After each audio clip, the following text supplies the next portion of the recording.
So ఇక్కడ VB.NETలో వేరియబుల్స్ని ఎలా declare చేయాలి, వాటికి వాల్యూస్ ఎలా అసైన్ చేయాలి, యాక్సెస్ చేయాలి అనేది కొన్ని ఎగ్జాంపుల్స్లో లాస్ట్ క్లాస్లో చూసాం. మరి అదేవిధంగా కాన్స్టెంట్స్ కూడా ఉంటాయి. ఈ కాన్స్టెంట్స్ యొక్క వాల్యూ ఎక్కడ కూడా మనం చేంజ్ చేసేదానికి అవకాశం లేదండి. Constant name as data type equal to value అని ఇస్తాం. ఫర్ ఎగ్జాంపుల్ మీకు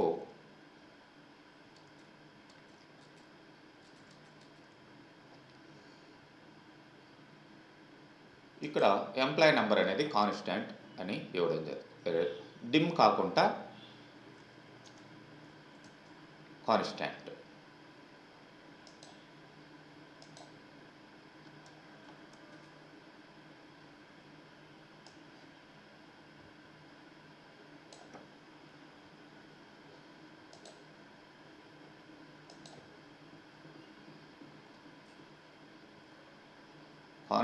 constant name as data type equal to value అన్న.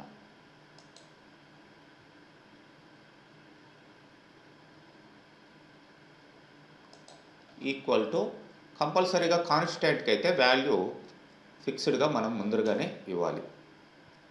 వేరియబుల్కి అయితే ఎక్కడైనా అది చేంజబుల్ కాబట్టి ఎక్కడైనా మనం ఇచ్చుకోవచ్చు.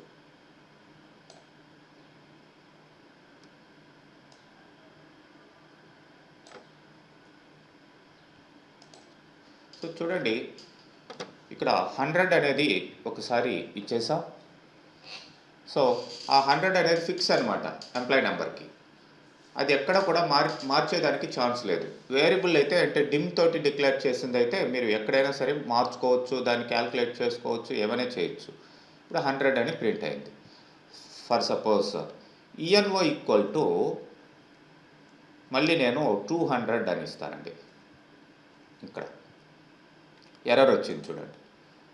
ఇక్కడ ఆ ఎర్రర్ ప్లేస్లో మీరు కర్సర్ తీసుకెళ్ళినట్లయితే constant cannot be targeted of an assignment. కాన్స్టెంట్కి మళ్ళీ అసైన్మెంట్ ఇట్లా ఇవ్వకూడదు. ఎప్పుడైతే డిక్లేర్ చేస్తామో ఆ కాన్స్టెంట్ని అప్పుడే దాని వాల్యూ ఇచ్చేసేయాలి. మళ్ళీ మీరు మార్చేదానికి ఛాన్సే లేదు. అదనమాట కాన్స్టెంట్కి వేరియబుల్కి డిఫరెన్స్. ఓకే, తర్వాత మీకు ఇక్కడ చూసినట్లయితే scope of variables. Scope of variables మీకు ఇక్కడ రకరకాలుగా ఉంటాయండి. అంటే ఒక వేరియబుల్ మనం తీసుకున్నప్పుడు అది ఎంతవరకు యాక్సెస్ కావాలి, అది ఎంతవరకు వర్క్ అవుతుంది అనేది స్కోప్. ఇది ప్రతి లాంగ్వేజ్లో కూడా ఉంటుంది. C# ఉంటుంది. ప్రతి లాంగ్వేజ్లో కూడా ఎక్కడ వరకు ఆ వేరియబుల్ వర్క్ కావాలి. ఇక్కడ 3 రకాల స్కోప్స్ ఉన్నాయి. Procedural scope, module scope, public scope. మరి ప్రొసీజరల్ స్కోప్ అంటే మనం సబ్ ప్రొసీజర్స్ రాస్తాం కదా, దాంట్లో ఉండే ఆ ప్రొసీజర్ వర్కే, దాని లోపల ఉండే బ్లాక్ వర్కే వర్క్ అవుతుంది. దాని బయట వస్తే అది వర్క్ కాదు. ఫర్ ఎగ్జాంపుల్ నేను ఇక్కడ ఒక వేరియబుల్ తీసుకుంటాను.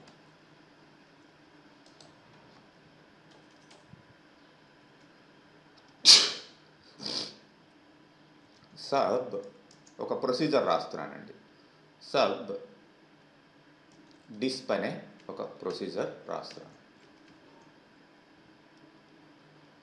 లేదంటే డిస్ప్లే అంట.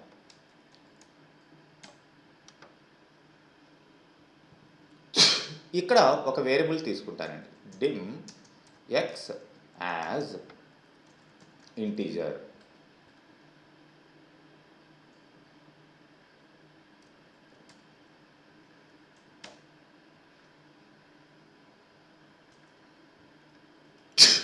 ఎక్స్ ఈక్వల్ టు సంథింగ్ 200 అని వాల్యూ ఇచ్చాను. మరి ఇప్పుడు ఆ ఎక్స్ యొక్క వాల్యూని ఇక్కడ ప్రింట్ చేసేదానికి ట్రై చేస్తాను. Console dot right line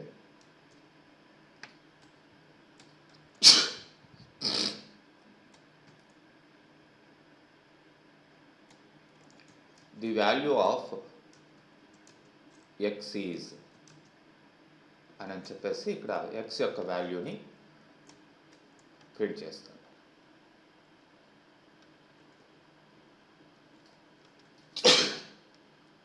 sorry,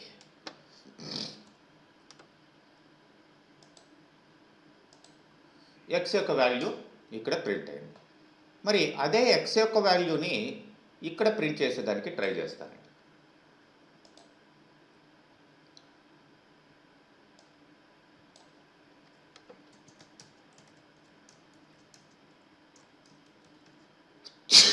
sorry,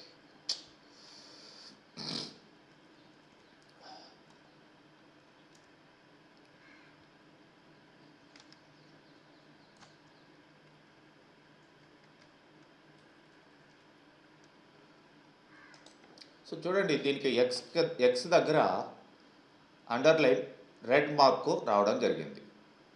ఎందుకు? ఎక్స్ ఈజ్, చూడండి, X is not declared, it may be inaccessible due to it protection level. X అనేది పైన సబ్లో ఇక్కడ డిక్లేర్ చేసాం, అది అక్కడి వరకే వర్క్ అవుతుంది, అంతేగాని మెయిన్లోకి వచ్చి అది వర్క్ కాదనమాట. ఇక్కడ అది యాక్సెస్ కాదు, మీకు ఎర్రర్స్ వస్తాయి రన్ చేసినా కానీ.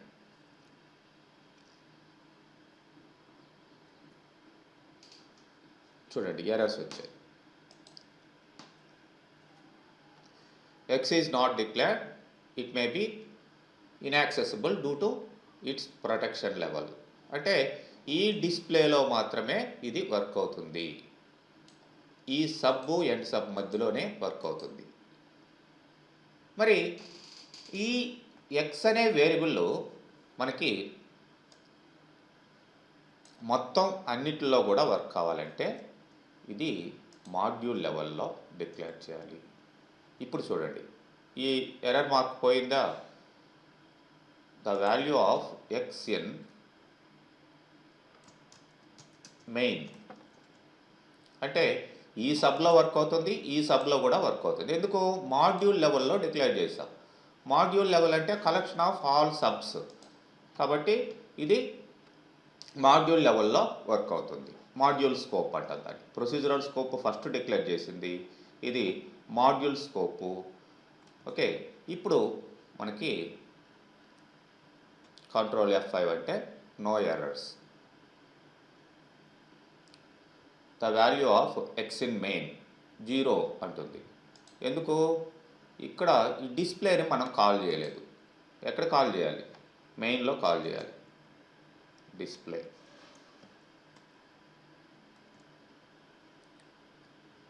డిస్ప్లేలో కదా దానికి 200 అని ఇచ్చా, మెయిన్లో కూడా అది 200 అని రావడం జరిగింది. అలా కాకుండా ఇక్కడ ఎక్స్ ఈక్వల్ టు సంథింగ్ 500 అని ఇస్తాను. సో డిస్ప్లేలో ఏమో దాని వాల్యూ ఎక్స్ యొక్క వాల్యూ 200, మెయిన్లోకి వచ్చేసరికి దాని వాల్యూ 500 అయింది. అర్థమైందా? స్కోప్ ఆఫ్ వేరియబుల్స్ ఎక్కడ వర్క్ అవుతాయి అనేది ఆ స్కోప్ మనకి ఇక్కడ క్లియర్గా చెప్తుంది. అదే పబ్లిక్ స్కోప్. పబ్లిక్ స్కోప్ అంటే అన్ని మాడ్యూల్స్లో కూడా దాన్నే గ్లోబల్ స్కోప్ అని అంటాం. As name defined, a global variable is a variable that is used to access variable globally in the program. It means these variables can be accessed by procedure, modules and available in the program. అన్ని మాడ్యూల్స్లో, అన్ని ప్రొసీజర్స్లో టోటల్గా work అవుతుంది. Okay, మరి ఈ global variable మనం declare చేయాలంటే nothing but ఇక్కడ dim అని ఇవ్వకుండా మనం ఏమంటామంటే పబ్లిక్ అంటామండి.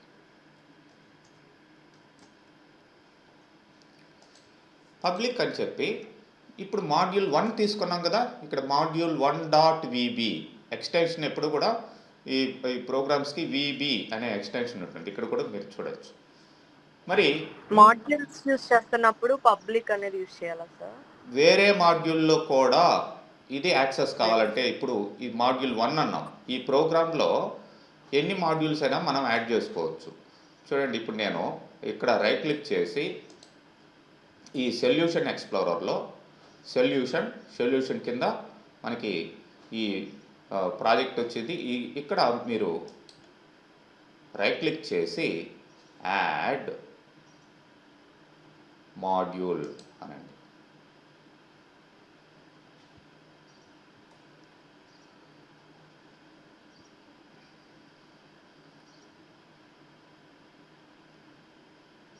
యాడ్ మాడ్యూల్ అనగానే ఇక్కడ మాడ్యూల్ అని రావడం జరిగింది, యాడ్ చేయండి. మాడ్యూల్ 2 అని వచ్చింది, మీరు పేరు మార్చుకోవచ్చు. మాడ్యూల్ 2.vb ఇది సపరేట్ ఫైలు, మాడ్యూల్ 1.vb అది సపరేట్ ఫైలు. సో ఇక్కడ చూడండి, మీరు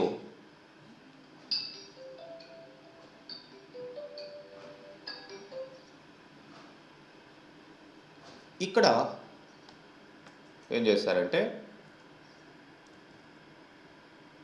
సబ్, ఇక్కడ మీకు ఎగ్జాంపుల్స్ కూడా ఇక్కడ ఇవ్వడం జరిగింది. మాడ్యూల్ లెవెల్లో ఎట్లా ఉంటాయి, ప్రొసీజరల్ లెవెల్లో ఎట్లా ఉంటాయి, scope of variables, variable scope, public అని ఇచ్చినప్పుడు మనకి ఇక్కడ పబ్లిక్ ఏ యాజ్ ఇంటీజర్.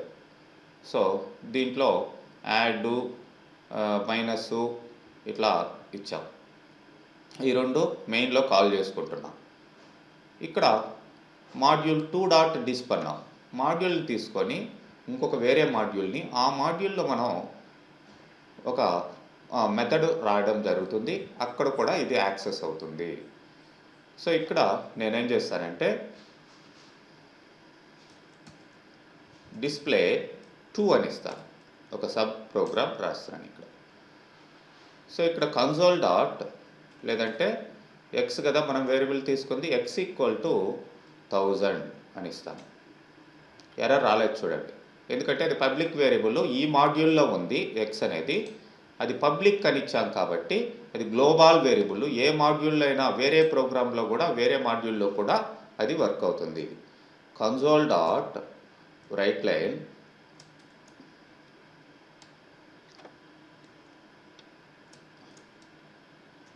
ఇక్కడ ఒక మెసేజ్ ఇస్తాను, ఐ ఆమ్ ఫ్రమ్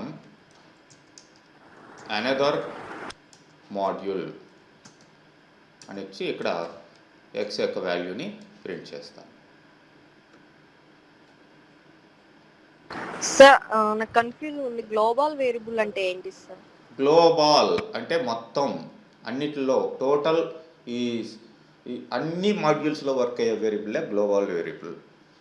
అంటే ఇది వేరే ప్రోగ్రాము, ఇది వేరే ప్రోగ్రామ్ కదా. ఇక్కడ మనం లోకల్ వేరియబుల్ అంటే ఒక దాంట్లో తీసుకుంటే అక్కడ వరకే ఈ సబ్ వర్క్ అయ్యేది local variable. Module level variable అంటే ఏమవుతుంది, పబ్లిక్ కాకుండా డిమ్ అని ఇస్తే ఈ సబ్లో ఎన్ని సబ్బులు రాసినా అన్ని సబ్బుల్లో ఆ మాడ్యూల్లో మాత్రమే, అంటే ఇక్కడ నుంచి ఇక్కడ దాకా వర్క్ అయ్యే variable module level variable. Global variable అంటే ఈ మాడ్యూల్లోనే కాకుండా వేరే మాడ్యూల్స్లో కూడా వర్క్ అయ్యే వేరియబుల్ గ్లోబల్ వేరియబుల్. అర్థమైందా? సో గ్లోబల్ వేరియబుల్ ఎప్పుడు వస్తుంది? గ్లోబల్ వేరియబుల్ పబ్లిక్ అనే కీవర్డ్ ద్వారా, డిమ్ కాకుండా పబ్లిక్ అనే కీవర్డ్ ద్వారా మనం డిక్లేర్ చేస్తే, పబ్లిక్ యాక్సెస్ స్పెసిఫైయర్ ద్వారా, అప్పుడు మీకు గ్లోబల్ వేరియబుల్ అనేది వస్తుంది. ఈ ఎక్స్ అనే వేరియబుల్ ఈ మాడ్యూల్లోనే కాకుండా వేరే ప్రోగ్రాంలో కూడా వర్క్ అవుతుంది. అర్థమైందా? దాన్నే గ్లోబల్ వేరియబుల్ అని చెప్పేసి అంటాం. ఓకేనా? హలో, ఓకే సార్, అర్థమైందా? అర్థమైంది సార్. సో ఇప్పుడు డిస్ప్లే అనేది ఇక్కడ లోకల్ సబ్, ఇదేమో మెయిన్. దాని తర్వాత నేను ఏం చేస్తానంటే మాడ్యూల్ 2.2లో ఉన్న డిస్ప్లేని కాల్ చేస్తున్నాను. మాడ్యూల్ 2.display అంటే డిస్ప్లే 2 అనేది ఎక్కడ లేదు, మాడ్యూల్ 1లో లేదు, అది ఎక్కడ ఉంది, మాడ్యూల్ 2లో ఉంది. అయినా కూడా అక్కడ కూడా ఎక్స్ అనే వేరియబుల్ యాక్సెస్ అవుతుంది, అక్కడ కూడా వర్క్ అవుతుంది అనేది ఇక్కడ గ్లోబల్ వేరియబుల్ యొక్క మెయిన్ ఎయిమ్ అన్నమాట. చూడండి, ఇదేమో లోకల్ టు సబ్, ఇది అనదర్ సబ్లో మెయిన్లో, ఇదేమో అనదర్ మాడ్యూల్లో. మొత్తానికి వేరియబుల్ ఒకటే, ఎక్సే. ఎక్స్ వేరియబుల్ అన్ని ఏరియాల్లో వర్క్ అవుతుంది ఇప్పుడు, అదనమాట.